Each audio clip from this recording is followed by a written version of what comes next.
Hey guys, how's it going? It's John again from Haive Music, and today I wanted to do another sidechain video, but this one I specifically wanted to focus on using Ableton's stock compressor and comparing it against like a third-party option that attenuates volume, so Volume Shaper or LFO Tool or something along those lines.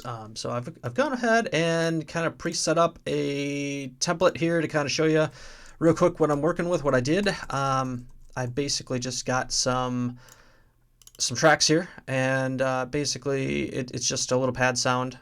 It sounds like this. Nothing special, nothing fancy, but that's what we're working with.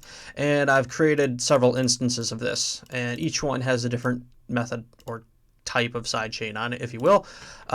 This is our Ableton compressor group. We just basically have 3 channels with Ableton compressors. This is the older Ableton 8 compressor, and the only difference here is the look ahead, which is right here. As you can see, you have an option for 0, 1, or 10 millisecond look ahead values with Ableton's compressor.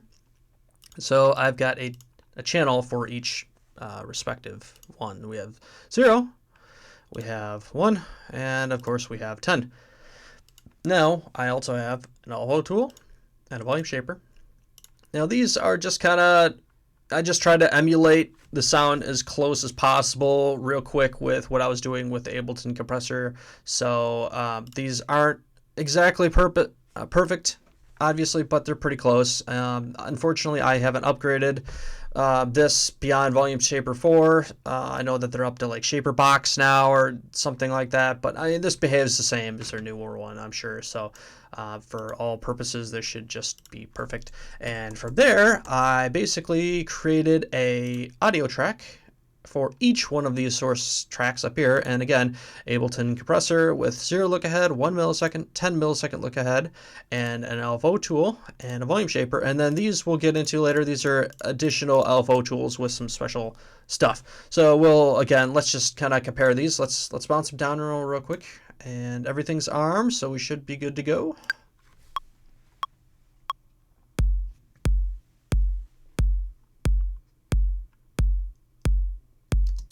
All right, so let's open these up. And let's see here. Let's make the waveform a little bit bigger, just so we can kind of see what's going on here. We don't want to look at these just yet. We'll save those for later. But let's make them a little bit bigger.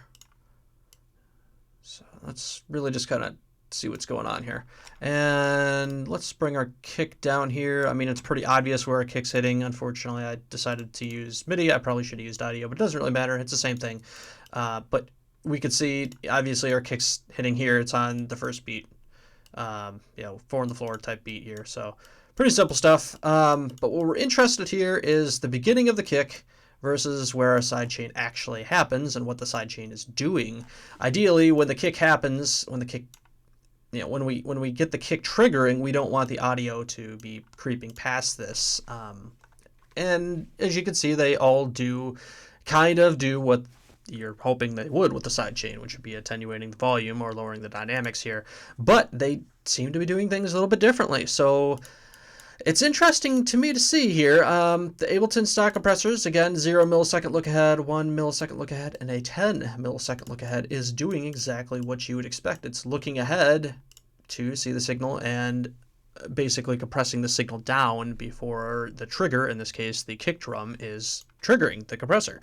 So as you can see with the 0 millisecond, we're getting a lot of signal kind of shooting beyond where the kick already happens. And that's, I've seen a lot of people who prefer the sound of a 0 millisecond look ahead compressor for sidechain purposes.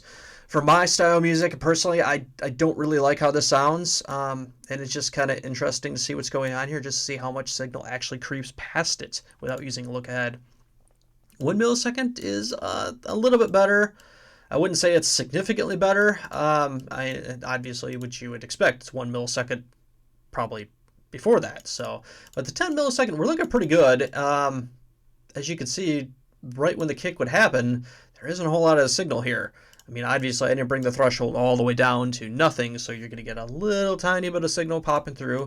But for the sake of the video here and kind of pushing the sidechain harder just to kind of see these waveforms, I think it illustrates the purposes pretty well and basically shows the results pretty well. And that's if you're wanting to turn the signal down before your trigger happens, that look ahead with the Ableton stock compressor is important to keep in mind and utilize. What really kind of surprised me here was looking at LFO Tool and the volume shapers, and these appear to be attenuating the volume before the actual kick happens like you would want. It's interesting to see that, and again, this is probably due to me not being able to perfectly duplicate the curve between Volume Shaper and LFO Tool 100%, and just kind of doing it by ear, and that's probably accounting for why LFO Tool seems to be attenuating the signal a tiny bit sooner than this little blip here that you're seeing with Volume Shaper. If I got the curves right, these would probably be very close, if not nearly identical to each other. So what the other thing I'm kind of noticing here is, and this has been kind of a belief that I've had for quite a while, there's a lot of controversy on the internet and a lot of conflicting information. There's a lot of people who say that using a volume shaper or a LFO tool is the same thing as using a compressor for sidechaining purposes, and it's, in my opinion, absolutely not. You know, there's a big difference in my mind, at least, between attenuating the volume using something that is literally attenuating the volume and attenuating the volume by using a compressor that's smashing the dynamics of the sound down and down and down, further and further until you get, you know, a limited amount of signal coming through. This ultimately is, again, probably creating more aliasing in the sound, which is a little bit more evident to me, especially by looking at the waveforms here. And you can see a little bit of a difference between how these kind of fade out. In my mind, the volume attenuation that Volume Shaper and LFO Tool are a little bit smoother and a little bit more pleasing to the ears than using a compressor to squash the dynamics until literally there's no signal left. So, I mean, this, again, there's so much controversy surrounding this, but I really do believe that there is a difference in the waveform and a sonic property that a compressor does and has on a sound than attenuating volume, and this just kind of proves that, if you will. Now, the big question is, are you really going to hear this by the time you export your tracks and they're dithered down? And I guess dithering probably wouldn't matter that much, but rather converted in MP3 and other lossy formats and things like that? Probably not, no. But, you know, every little bit helps, and it's also kind of interesting to kind of know what your tools are doing to the waveforms. So this was a little bit of an eye-opener for me, and I really did not expect either LFO Tool or Volume Shaper to be hitting this early. I did tests in this a while ago before making this video, and I did it on a full project, a finished project, just to see what a complete project full of plugins and everything would do to the signal. And what I actually found was that Ableton's compressor reacted properly. It seemed to have decent plugin delay compensation, and it was turning down the volume about 10 milliseconds before you would be triggering it. But the LFO Tool and Volume Shaper were, I wouldn't say they were allowing signal to cross, but they were turning it down pretty much like right here. So they weren't reacting as kind of early to the signal, if you will, which it's again not unexpected, because plugin delay compensation issues are nothing that it's nothing new to Ableton, I should say. Ableton 10 has drastically improved their plugin delay compensation issues, but they're still not gone completely with Ableton 10, even if you do have the where is it? Yeah, the delay compensation value checked. It's still not perfect, unfortunately, and until they get that right. The other thing here, and that's what these other two tracks here at the bottom are, I'll show you what I've done, is a lot of people online will say that you can get additional look ahead through using Ableton's, and you can see this little D down here. If you click it, you get this new little section opens up here, and I've basically gone ahead and created two additional LFO tools. These are exactly the same as the other base LFO tool, but I've added 10 milliseconds of delay and I've taken away 10 milliseconds, or basically done 10 milliseconds of pre-delay here, which this is getting a little bit in depth here for Ableton, but this really isn't adding 10 milliseconds of pre-delay. It's basically delaying everything else by 10 milliseconds, playing this at 0. So you're effectively, by doing this, it's important to know that you are adding 10 milliseconds of delay to everything in your track by doing this. But what it does do is allow you to do this.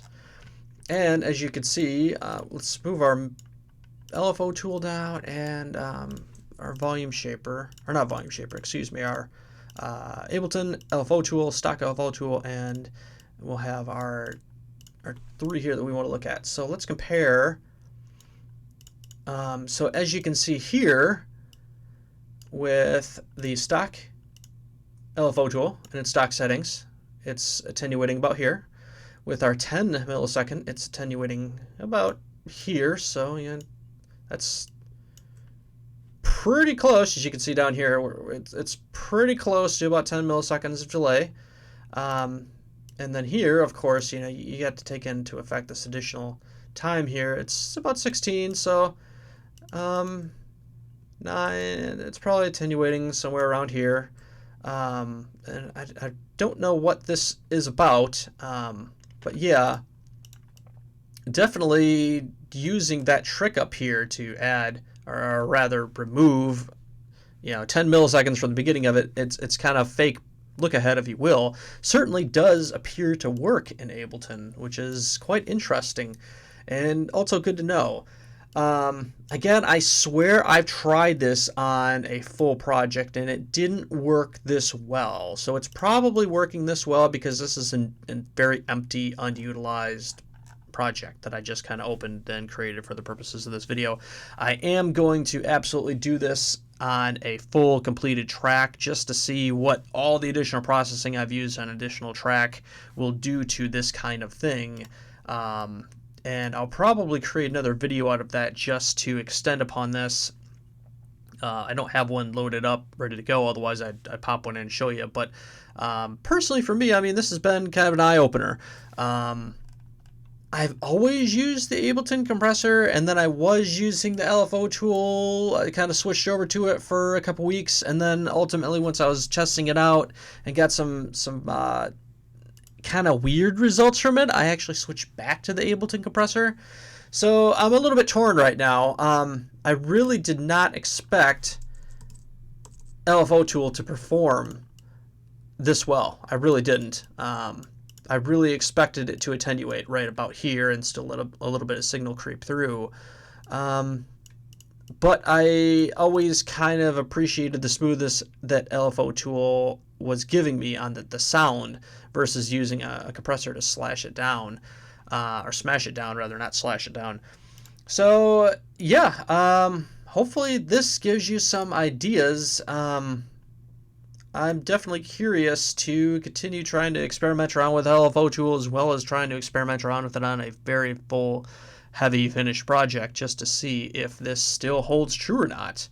And I'm really interested to see what happens here without adding any delay or pre-delay to the track, just to see if this holds true. And if it does, then I probably will end up switching over to using LFO tool.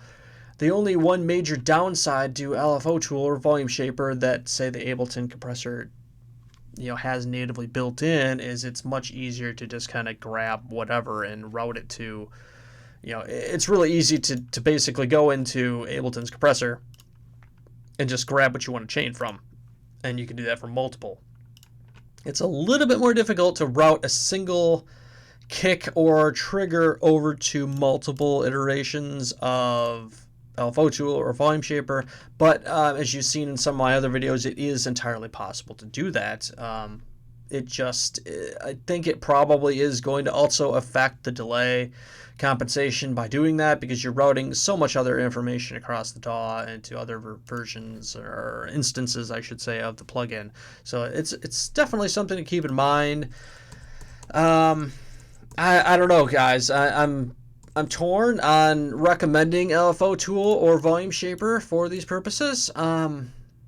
even though I like the way that they sound and in a new project, I think that they work well. I think when you load it up and you get to the end of a project, your stock Ableton compressor is going to probably give the better and more unified experience and results throughout multiple tracks and processing levels.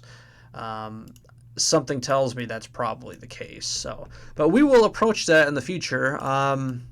I will probably go ahead and experiment about and see what happens, and I will let you guys know. But if you have any other questions or anything, let me know. Thanks.